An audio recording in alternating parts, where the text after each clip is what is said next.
ഈ വിഷയം ഞാൻ സാധാരണ സംസാരിക്കാനിരിക്കുമ്പോൾ സ്വാഭാവികമായിട്ടും കുറ്റം പറയാനും കുറവ് പറയാനും അല്ലെങ്കിൽ ആരോപണം പറയാനും വന്നാണല്ലോ ധരിക്കുക. പക്ഷേ ഈ വിഷയത്തിൽ ദയവ് ചെയ്ത് ഞാൻ റിക്വസ്റ്റ് ചെയ്യുന്നു, നമ്മളെല്ലാവരും ചേർന്ന് ഇതിൻ്റെ ഗൗരവം മനസ്സിലാക്കി ചർച്ച ചെയ്യാൻ തയ്യാറായില്ലെങ്കിൽ ഇന്ന് നമ്മളെല്ലാവരും കൂടെ വന്നിരിക്കുന്നത് കേരളത്തിൻ്റെ ഫ്യൂച്ചറിനെ കുറിച്ച് ആലോചിക്കാനും ചിന്തിക്കാനും പറയാനും ഒക്കെ വേണ്ടിയിട്ടാണ്. പക്ഷെ ഇന്നലെ ധനമന്ത്രി പറഞ്ഞപ്പോൾ വളരെ പോസിറ്റീവായിട്ടുള്ള ചില കാര്യങ്ങളൊക്കെ പറഞ്ഞു. പക്ഷേ ആ സമീപനം പലപ്പോഴും സർക്കാരിൻ്റെ ഭാഗത്തുനിന്ന് ഉണ്ടാവാറുണ്ടോ എന്ന് എനിക്ക് സംശയമുണ്ട്. കാരണം നമ്മൾ കൂട്ടായിട്ട് ആലോചിക്കണമെങ്കിൽ ഏറ്റവും ഗൗരവത്തിൽ ആലോചിക്കേണ്ട ഒരു വിഷയമാണ് എന്നാണ് എനിക്ക് തോന്നുന്നത്. കാരണം ആ സർവേ തള്ളി പറഞ്ഞുകൊണ്ട് കാര്യമില്ല. കാരണം ഈ സർവേ ഗുലാത്തി ഇൻസ്റ്റിറ്റ്യൂട്ടും മറ്റ് മൈഗ്രേഷൻ സർവേ വന്നത് വളരെ നന്നായി എന്നാണ് എനിക്ക് തോന്നുന്നത്. കാരണം 2018 1,29,763 കുട്ടികളായിരുന്നത് 2023 ആയപ്പോൾ 2.5 ലക്ഷം കഴിഞ്ഞു എന്നാണ് അവർ പറഞ്ഞത്. അതിൻ്റെ അകത്ത് ആ സർവേ ഡിസ്പ്യൂട്ട് ചെയ്ത it's a fact glaring at us. നമ്മളെ തുറച്ചു നോക്കുന്ന ഒരു സത്യമാണ്. ദൈവത്തിൻ്റെ സ്വന്തം നാട് എന്ന് പറയുന്ന കേരളത്തിൽ നിന്നും ഒരു തലമുറ അല്ലെങ്കിൽ നമ്മുടെ ഭാവി തലമുറ ഈ രാജ്യത്ത് ഇവിടെ നിൽക്കാൻ ആഗ്രഹിക്കുന്നില്ല. ഇന്ന് ശരാശരി ഒരു ചെറുപ്പക്കാരൻ +2 കഴിഞ്ഞ അല്ലെങ്കിൽ 17 വയസ്സുള്ള 18 വയസ്സുള്ള 19 വയസ്സുള്ള 20 വയസ്സുള്ള കേരളത്തിലെ ഒരു ചെറുപ്പക്കാരൻ്റെ മാനസികാവസ്ഥ എന്താണെന്ന് ചോദിച്ചാൽ അവൻ നിസ്സംശയം എനിക്ക് പറയാൻ കഴിയും, any country is better than my state എന്നുള്ളതാണ് അവരുടെ ചിന്ത. ഇവിടെ നിന്ന് എങ്ങനെയെങ്കിലും കടന്നുപോയാൽ നമ്മൾ രക്ഷപ്പെടുമെന്ന് ചിന്തിക്കുന്ന ഒരു തലമുറ വളർന്നു വരുന്നത് വളരെ ഭയാനകമായ ഒരു കാര്യമാണ്. അത് നമ്മൾ ചർച്ച ചെയ്യാതിരുന്നിട്ടോ അംഗീകരിക്കാതിരുന്നിട്ടോ കാര്യമില്ല. ഇനി അതിൻ്റെ കാരണങ്ങളെക്കുറിച്ച് നമ്മൾ പരിശോധിക്കാൻ പോയാൽ ഒരുപക്ഷെ അതിന് social, political and economic reasons ഉണ്ട്. കാരണം കാരണം ഇവിടുത്തെ ഇന്നത്തെ ഒരു തലമുറ ജീവിക്കാൻ ആഗ്രഹിക്കുന്ന ഒരു അന്തരീക്ഷം നമുക്ക് കൊടുക്കാൻ കഴിഞ്ഞിട്ടില്ല എന്നാണ് ഫസ്റ്റ് കാണിക്കുന്നത്. അവരൊരു ലിബറൽ അറ്റ്മോസ്ഫിയറിൽ ജീവിക്കാൻ ആഗ്രഹിക്കുന്നു. കുറച്ചുകൂടി ഫ്രീഡം അനുഭവിച്ചും കുറച്ചുകൂടി കൾച്ചേർഡായിട്ടും കുറച്ചുകൂടി ലിബറലായിട്ടും ഒക്കെ ജീവിക്കാൻ ആ ഒരു അന്തരീക്ഷം നമുക്ക് കൊടുക്കാൻ കഴിയുന്നില്ല. ഇനി അതിനോട് അനുബന്ധിച്ച് വരുന്നതാണ് എക്കണോമിക് റീസൺസ്.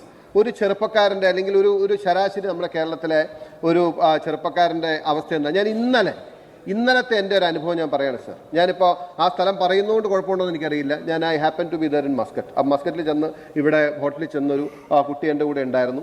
ഞാൻ ആ പയ്യനോട് ചോദിച്ചു, എന്ത് ചെയ്യുന്നു? 1 വർഷമായിട്ട് ഇവിടെ ജോലി ചെയ്യുന്നു പറഞ്ഞു. അപ്പോൾ ഞാൻ ചോദിച്ചു, എനിക്ക് എത്ര ശമ്പളം കിട്ടുമെന്ന് ചോദിച്ചു. പറഞ്ഞു 10,000 രൂപ കിട്ടുമെന്ന് പറഞ്ഞു. ഔട്ട്സോഴ്സ് ചെയ്ത കമ്പനിയാണ് അവനെ ഇവിടെ എംപ്ലോയ് ചെയ്തിരിക്കുന്നത്. 1 വർഷമായിട്ട് ജോലി ചെയ്യാണ് ഒരു ചെറുപ്പക്കാരൻ. അവന് കിട്ടുന്നത് 10,000 രൂപയാണ്. 8,000 രൂപയ്ക്കും 9,000 രൂപയ്ക്കും 7,500 രൂപയ്ക്കും 6,000 രൂപയ്ക്കും ഈ കേരളത്തിൽ ചെറുപ്പക്കാർ പണിയെടുക്കേണ്ടി വരികയാണ്. അവർക്ക് പ്രതീക്ഷയില്ല സാർ. അവർ ഈ നാട് വിട്ട് പോയില്ലെങ്കിൽ അത്ഭുതം. കാരണം നമുക്ക് അവരാഗ്രഹിക്കുന്ന പോലൊരു അന്തരീക്ഷം ഇവിടെ കൊടുക്കാൻ കഴിഞ്ഞില്ല എന്നുള്ളതാണ് ഇതിൻ്റെ ഒരു യാഥാർത്ഥ്യം. ഞാനിനി 1-2 കാര്യങ്ങൾ പറയാൻ ആഗ്രഹിക്കാം. നമ്മളിപ്പോൾ നമ്മുടെ ചുറ്റുമുള്ള നഗരങ്ങൾ നമുക്ക് പരിശോധിക്കാം. പ്രത്യേകിച്ച് ധനമന്ത്രി ഒന്ന് അറിഞ്ഞിരിക്കണമെന്ന് ആഗ്രഹിച്ചുകൊണ്ട് ഞാൻ പറയുകയാണ്. ഇവിടെ ഒരു കണക്ക് സൂചിപ്പിച്ചിട്ടുള്ളത്, ഈ ശരാശരി ഒരു വർഷം ഒരു ചെറുപ്പക്കാരന് ഓരോ നഗരങ്ങളിലും കിട്ടുന്ന പേ സ്കെയിലുണ്ട്. ആ പേ സ്കെയിലിൻ്റെ ആവറേജ് എടുത്തു കഴിയുമ്പോൾ ബാംഗ്ലൂരിൽ 9,57,000 രൂപ, ഹൈദരാബാദിൽ 7,23,000 രൂപ, പൂനെയിൽ 7,19,000 രൂപ, മുംബൈയിൽ 6,40,000 രൂപ, ചെന്നൈയിൽ 6,18,000 രൂപ, ഡൽഹിയിൽ 6,11,000 രൂപ, തിരുവനന്തപുരത്ത് 5,72,000, കൊച്ചിയിൽ 5,05,000. ഇതാണ് ശരാശരി പേ സ്കെയിൽ എന്ന് പറയുന്നത്. പക്ഷേ ഇതെല്ലാം സ്മാർട്ട് സിറ്റീസുമായി ബന്ധപ്പെട്ട ഒരു പഠനം നടത്തിയതാണ്. എന്തുകൊണ്ടാണ് സാർ നമ്മുടെ ഇവിടെ മാത്രം ഏറ്റവും പിറകിപ്പോകാൻ കാരണം? നമ്മുടെ ഇവിടുത്തെ പേ സ്കെയിൽ എന്ന് പറയുന്നത്, ശമ്പളം എന്ന് പറയുന്നത്, ചെറുപ്പക്കാരന് കിട്ടുന്ന ശമ്പളം ഇത്രയും കുറവാകാൻ കാരണം എന്താണ് സാർ?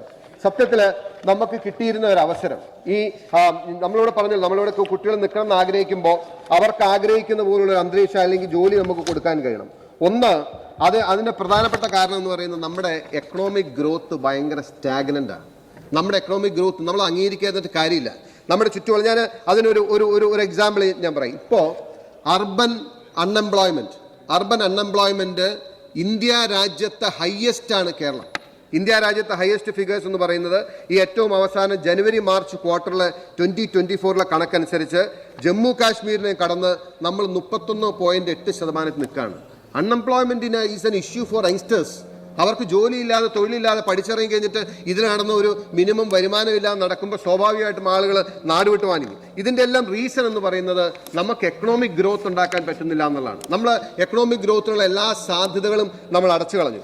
അതിൻ്റെ ഒരു കാര്യം, നമുക്ക് ഒരു കാര്യം കൂടി ഒന്ന് പരിശോധിക്കാം. നമ്മുടെ ചുറ്റുമുള്ള സംസ്ഥാനങ്ങൾ മാത്രം നോക്കിയാൽ മതി. ഇപ്പോൾ FDIയുടെ ഇൻഫ്ലോ അതാണല്ലോ ഒരു എക്കണോമിയുടെ ഒരു വൈബ്രൻസി കാണിക്കുന്ന ഒരു കണക്കെന്ന് പറയുന്നത്. കേരളത്തിന് കഴിഞ്ഞ ഒരുപക്ഷെ 2019 മുതൽ 2024 വരെ കേരളത്തിലേക്കുണ്ടായ FDIയുടെ ഇൻഫ്ലോ എന്ന് പറയുന്നത് $978 ദശലക്ഷം. $978 ദശലക്ഷം. എന്നാൽ തമിഴ്നാട്ടിനുണ്ടായത് $11 കോടി ആണ് സർ. അത് കർണാടകയ്ക്കുണ്ടായത് $51 കോടി ആണ്. അതായത് കേരളത്തിന് $978 മില്യൺ കിട്ടിയപ്പോൾ കർണാടക ഗോട്ട് $51 ബില്യൺ. അത് കാരണം എന്തുകൊണ്ടാണ്? അവർക്കൊരു വൈബ്രന്റ് എക്കോണമി ഉണ്ട്.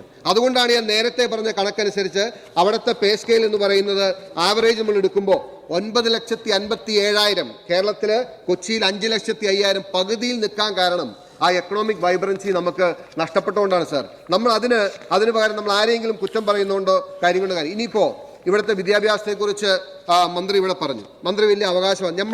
നമ്മൾ എന്തിനാണ് സാർ ഇല്ലാത്ത കാര്യങ്ങൾ ഉണ്ടെന്ന് നടിച്ച് മേനി നടിച്ച് പറഞ്ഞെല്ലാം ബ്രഷിങ് എസൈഡ് ദ കാർപ്പറ്റ് എന്ന് പറയും. നമ്മുടെ വിദ്യാഭ്യാസ മേഖലയെ സംബന്ധിച്ച് ആത്മാർത്ഥമായും സത്യസന്ധമായും ഈ സഭ ചർച്ച ചെയ്യാൻ തയ്യാറുണ്ടോ? 2 വട്ടം നമ്മുടെ മുമ്പിൽ ഒരു വിഷയം വന്നു. 2 വട്ടം. ഒന്ന്, നമ്മുടെ വിദ്യാഭ്യാസ വകുപ്പിന് നേതൃത്വം കൊണ്ട് DPI പറഞ്ഞു ഇവിടെ 10ാം ക്ലാസ് പഠിച്ചിറങ്ങുന്ന കുട്ടികൾക്ക് എഴുത്തും വായനയും അറിയില്ല. നമ്മൾ അതിനെ അപഹസിച്ച് അദ്ദേഹത്തെ തള്ളി. അവിടെ ഇരിക്കുന്ന ഒരു മന്ത്രി പറഞ്ഞില്ലേ, അദ്ദേഹം പറഞ്ഞ തെറ്റല്ല സർ, സത്യമാണ്. നമ്മുടെ വിദ്യാഭ്യാസം, പക്ഷെ ആ മന്ത്രിയെയും തിരുത്തി ആ മന്ത്രിക്ക് ആ സ്റ്റേറ്റ്മെന്റിൽ നിന്ന് ഉറച്ചു നിൽക്കാനുള്ള തൻ്റെ ഇടം ഉണ്ടായിരുന്നില്ല.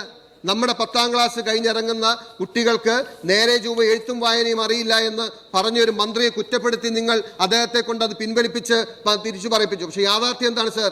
It's a fact glaring at us. നമ്മളെ തുറച്ചു നോക്കുന്നതാണ്. നമ്മുടെ വിദ്യാഭ്യാസ മേഖലയെക്കുറിച്ച് അങ്ങ് ഇപ്പോൾ ഒരുപാട് A+കളുടെ കണക്ക് ഇവിടെ പറഞ്ഞല്ലോ. ഒരുപാട് എല്ലാ യൂണിവേഴ്സിറ്റിയും ഏറ്റവും മികച്ചതാണെന്നുള്ളത്. നമ്മുടെ മുമ്പിൽ മത്സര പരീക്ഷകളിൽ ഇന്ത്യ രാജ്യത്ത് പൊതുവായ മത്സര പരീക്ഷയിൽ മത്സരിക്കേണ്ടി വരുന്ന കുട്ടികളുടെ അവസ്ഥ നമുക്ക് പരിശോധിക്കാൻ പറ്റുന്ന ഏറ്റവും അവസാനത്തെ ഒരു റെക്കോർഡാണ് നീറ്റ് എക്സാം എന്ന് പറയുന്നത്. 2021 1,10,206 പേര് കേരളത്തിൽ നിന്ന് പരീക്ഷ എഴുതി. അതിൽ 73,385 പേര് ക്വാളിഫൈ ചെയ്തു, 67%. 2022 90,911 പേര് പരീക്ഷ എഴുതി, 59,404 പേര് ക്വാളിഫൈ ചെയ്തു. We came down to 64%. കഴിഞ്ഞ വർഷം അല്ലെങ്കിൽ 2023 1,33,450 പേര് പരീക്ഷ എഴുതി, 75,362 പേര് ക്വാളിഫൈ ചെയ്തു, 56%. We are coming down. ഇത് സത്യമല്ലേ സർ? ഇത് നമ്മൾ നിശ്ചയിച്ചിട്ട് A+ ഉണ്ട് എല്ലാത്തിനും, എല്ലാ യൂണിവേഴ്സിറ്റിക്കും A+ ഉണ്ട്. ഞാൻ ആരെയും കുറ്റപ്പെടുത്താൻ വേണ്ടി പറയുന്നില്ല. ഇതൊരു വളരെ സത്യസന്ധമായ ഫാക്റ്റാണ്. You cannot deny this. ഇനി ഞാൻ മറ്റൊരു, കേരളം എന്ന് പറഞ്ഞാൽ ഇന്ത്യ രാജ്യത്തെ ഏറ്റവും മികച്ച സംസ്ഥാനം, ഏറ്റവും മികച്ച ലിറ്ററസിയുള്ള സംസ്ഥാനം, ഏറ്റവും നല്ല പെർഫോമൻസ് നടത്തിയിരുന്ന ഒരു കാലത്തെ എഡ്യൂക്കേഷൻ മേഖലയിൽ ഏറ്റവും മുൻപന്തിയിൽ നിന്ന സംസ്ഥാനം, ഹെൽത്ത് സെക്ടറിൽ ഏറ്റവും മുൻപന്തിയിൽ നിന്ന സംസ്ഥാനം. ഇനി ഒരു കണക്കൂടി ഞാൻ പറയാം സാർ. അതായത് ഇന്ന് ഇന്ത്യ രാജ്യത്തെ ഏറ്റവും പ്രീമിയർ ഇൻസ്റ്റിറ്റ്യൂട്ട് എന്ന് പറഞ്ഞാൽ ഏതാണ്? IITസും IIMs ഒക്കെ ആണല്ലോ. നമുക്കൊരു പാരലെടുത്ത് പഠിച്ചു നോക്കാം നമ്മുടെ കുട്ടികളുടെ പെർഫോമൻസ് എങ്ങനെയുണ്ടെന്ന്. അത് അവിടെ മന്ത്രിയോട് പറഞ്ഞ് നമ്മൾ ഏറ്റവും ബെസ്റ്റായിട്ട് നിൽക്കുന്നു എന്നുള്ളതല്ലേ. നമുക്ക് IIT അഡ്മിഷനിൽ കേരളത്തിൽ നിന്നും അഡ്മിഷൻ കിട്ടുന്ന കുട്ടികളുടെ എണ്ണം എന്ന് പറയുന്നത് അതിൻ്റെ അകത്ത് കിട്ടുന്ന മൊത്തം കുട്ടികൾ 1.08% ആണ്. 1.08%. പക്ഷേ ഏകദേശം നമ്മുടെ ഒപ്പം തന്നെ നമുക്ക് കണക്കൂട്ടാൻ പറ്റുന്നതാണ് രാജസ്ഥാനിൽ ഒത്തിരി GE അല്ലെങ്കിൽ IIT കോച്ചിങ് സെൻറ്റേഴ്സ് ഉണ്ടെന്നുള്ളത് ശരിയാകും. അതൊഴിച്ചാൽ സംസ്ഥാന എന്ന നിലയ്ക്ക് ഒരു കമ്പാരിസൺ ഡ്രോ ചെയ്യാൻ പറ്റുന്ന സംസ്ഥാനമാണ് രാജസ്ഥാനിൽ നിന്ന് കിട്ടുന്നത് 15.82%. ആ സമയത്താണ് കേരളത്തിൽ IITയിലും IIMയിലും 1.08%. What happens? എന്തുകൊണ്ടാണ് സാർ ദേശീയ പരീക്ഷകൾ നമ്മുടെ കുട്ടികൾ പരാജയപ്പെടുന്നത്? നമ്മളിവിടെ സഭയിൽ നിന്ന് നമ്മുടെ യൂണിവേഴ്സിറ്റി ബെസ്റ്റാണെന്ന് പറഞ്ഞിട്ട് കാര്യമില്ല. A+ഉം NACും പ്ലസും പറഞ്ഞിട്ട് കാര്യമില്ല. നമ്മുടെ കുട്ടികൾ പരാജയപ്പെടുകയാണെങ്കിൽ പിന്നിപ്പോവാണ് സാർ.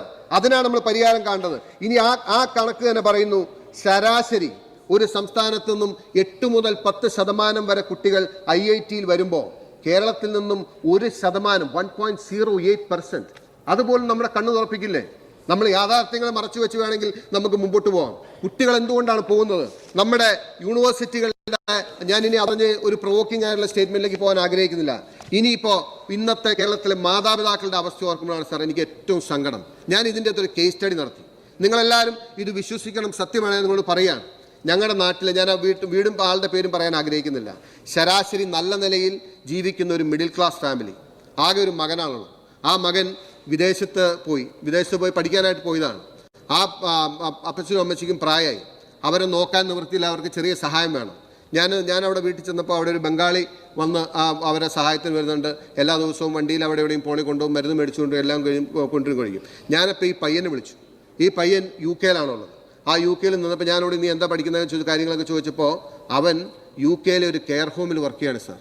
ഇവിടെ സ്വന്തം അച്ഛനെയും അമ്മയും ഒരു ബംഗാളിയെ നോക്കാൻ ഏൽപ്പിച്ചിട്ട് UK സായിപ്പിന് മരുന്നെടുത്ത് കൊടുക്കുകയും അവരെ കുളിപ്പിക്കുകയും അവരുടെ കാര്യം നോക്കുകയും ചെയ്യുന്ന ഒരു മകൻ അവിടെയുണ്ട്. അച്ഛനോടും അമ്മയോടും സ്നേഹം ഇല്ലാത്തതുകൊണ്ടല്ല.